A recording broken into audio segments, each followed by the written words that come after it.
Okay, Aussie summer has hit. I decided I needed the air conditioner again, and the bearings had failed in the motor. So this is the drive motor. I've done a whole video on this before. If I remember, I'll link it before. But this is the main blower motor, the one that gets all the work. There's a second one down here that does the actual condenser, but the main one that's always running to blow air around is this top one. There's a whole trick behind getting the fan blades off and everything like that. That is covered in a different video. Importantly, these ones use a 608Z bearings, which are a common size used in 3D printers. Now, I put some Chinese ones in, which I can't find at the moment, because that's what I had laying around, and they're about 50 cents a bearing. These guys are made by SKF and are about $5 a bearing, but they're a 608ZZ. They're designed as heavy-duty, high-temperature bearings. We're going to split this motor in half and change the bearings. Okay, so these motors are actually surprisingly easy to split. There's 3 or 4 nuts and bolts in here, and they just pop apart. It took a little bit of prizing with some spudges last time. I'd wager this one's going to come out pretty well. Now, I think these were posi drive screws. No, they're not, but I nearly stripped one out last time, so I will probably potentially use a socket to put it back together. With the little tapered nuts and bolts, the taper does help align things, and that is kind of important. It could be that I've just incorrectly installed these bearings and that's why they failed, but I do think it's just down to them being insanely cheap bearings. So we'll strip all 4 of these out and see how we go. All the nuts and bolts are out. This has gone together fairly tightly. This circlip I will need to remove, as I'll need to pull that main shaft off. So I might do that first. That is, getting it off is as easy as finding the correct size screwdriver. I take a little one here and we're just popping it in behind the clip here, and we'll put our hand over it so when it fires off, it doesn't fire off across the rest of the room. So that's that off. Now we need some spudges.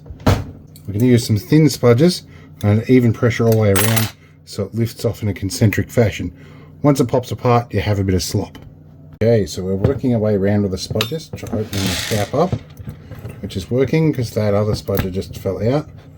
So we'll work our way around with 2, just lifting a bit as we swap, hoping that wiring loom doesn't wipe out my screw collection. And we've got one more gap here, another one here. We'll just work our way around. Patience is a virtue. Now we've got the seal broken, we should be able to wriggle this. A bit of pressure, it should pop apart, and I probably won't have to take it out and put it in the vise. Right, now we got it split. I had to take it into the shed, put a wood block, give the shaft a smack. Definitely undo this, because if you don't, firstly the grommet in this was disintegrating, but what it does is it pulls the wires up against this, and you can damage the insulation, which was starting to happen here. Fortunately, I saw that before I got too far, but if you don't get on top of it, you can actually rip them wires out, and then you've got a bigger problem. Another really important thing with electrical safety, star washers. They're life-saving little critters. Right, we have it open. This bearing is definitely buggered. Maybe it might have been the sewing machine oil I added to it, I don't know. Maybe it just might have been a crap bearing, but it's definitely failed epically. So we're going to pull this one off, and the other one, we might be just about free here. We can pull the whole armature out if we're lucky. Should.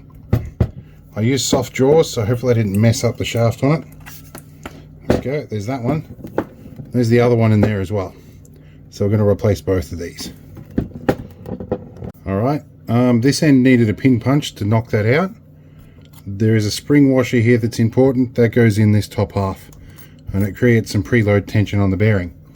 So now we're going to unbag our new bearings and put them on.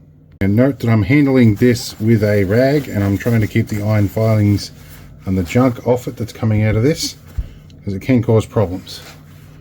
Now, we want to put one bearing in the top here, on top of the spring washer, and these weirdly come in like condom wrappers, and there is a terrible corner on them. don't know where the tear is, so we're going to use a finger detachment device and nick both of these. Alright, so we're going to unbag these things. Now these are brand new bearings purchased today. The other ones had been sitting there for probably about 10 years, so let's get these out. And these are 608 double Zs, whereas these are 608 Zs. There's a difference. The double Z is usually high temperature and shielding. These feel way smoother than even these ones did when they were new. And these ones feel like they've got a bit of play. These don't feel like they've got any tolerance in them. So that's good.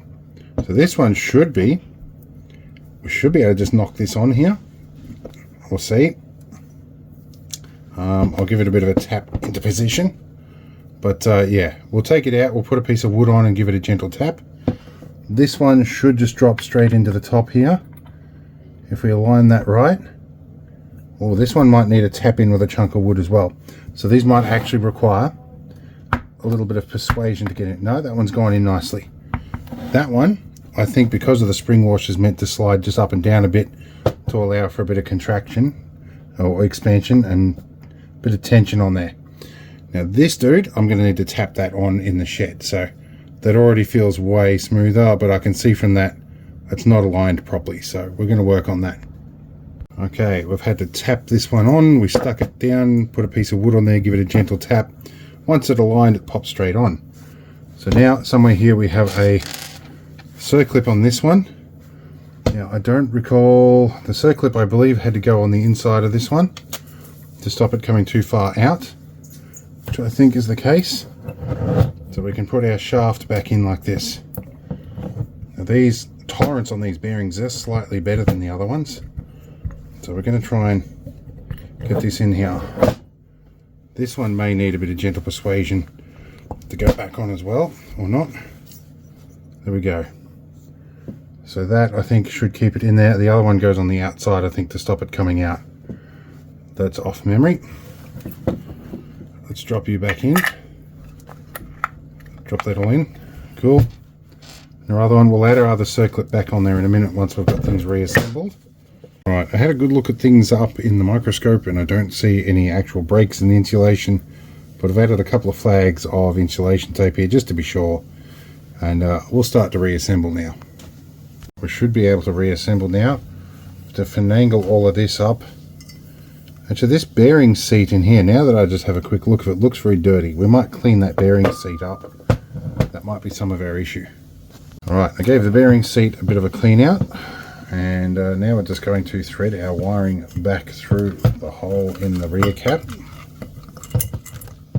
Back here. That little piece of insulation is important. Goes back in there. Should be able to drop you back in carefully. And then just going to push everything back together like that.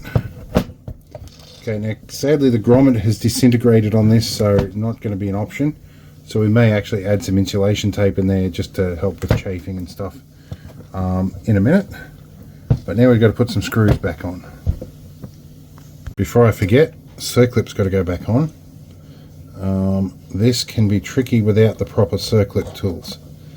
This is also where you get, either you lose the circlip or you lose your thumbs. So this is a tricky bit to do. After a bit of unsanctioned chicanery, we've got that on. So that's good. Now we need to put nuts and bolts back in around the side, making sure to align things correctly, and also not forgetting the earth connection once we've done that too. Now, the direction you do these is important. The nut needs to be on the rear side, because when you put it back in the machine, these will conflict if they're not in the right spot. Don't need to go nuts over these, and just these bits need to be flush. That's all you need to worry about. Otherwise, these are mild steel screws, you'll mess them up, and magnetic screwdrivers keep sticking to the body, which makes life a little bit interesting. Okay, so our motor back together.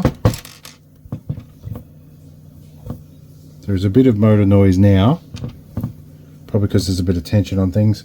Still, much better than it was. Alright, with that, our motor's done. We're going to reinstall in the air conditioner. Now, hopefully I remembered, but I should put a link to the video where I did the full air conditioner strip down. This was just focusing on the motor. And I need to get it back in. I'm definitely overheated now. So yeah, let's get on with it. Hope it was an interesting one, and I hope you appreciate it. I'm sure people will have comments and whatnot, so that's what the comment section's for. See you later, and we'll have more videos for sure. Addendum: we have air conditioning and it's quiet again.